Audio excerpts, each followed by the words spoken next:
While New York City may be a lifetime away from here in Colorado, you can still experience Broadway's greatest hits right here in Denver. That's right. It's all happening at the Denver Center for the Performing Arts.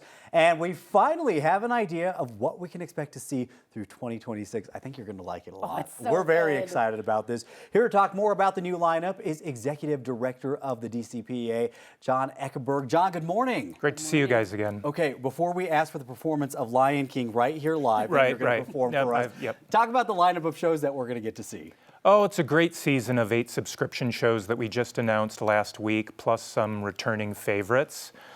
We've got big Tony Award winners, some returns of shows like Lion King and Phantom that people love. So overall, no matter what your tastes are, you're going to find something you love next year. It runs the whole gamut. Notebook I saw in there. Lion King's always been on my list. I've never seen it. You're right, it's a fan favorite. Do you have a favorite that's coming?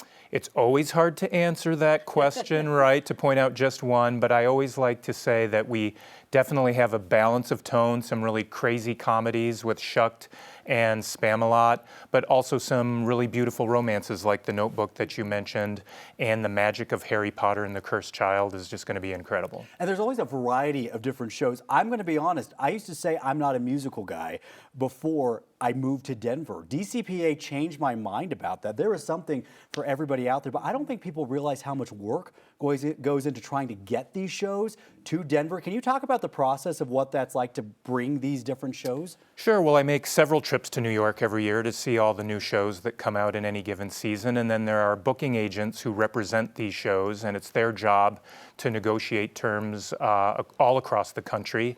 And so I'm in constant contact with them to say, well, you know, when's Shucked going to be out near Denver? When's Harry Potter going to be near Denver? And ideally, at the end of the year, we've put together maybe 25, 27 full weeks of Broadway to bring to the community. I can't imagine how hard it is to pick those. I mean, there's just so many incredible ones. Was there one that was harder to get to the DCPA this year?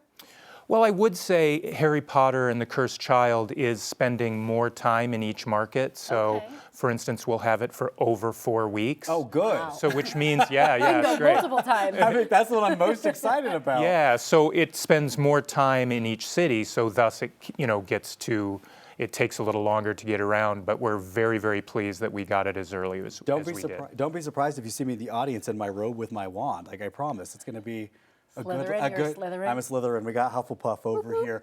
Okay, a lot of family shows in this lineup too. Some people wondering, how can we get the whole family involved? Yeah, well, right now we're selling our full 8-show season subscription package.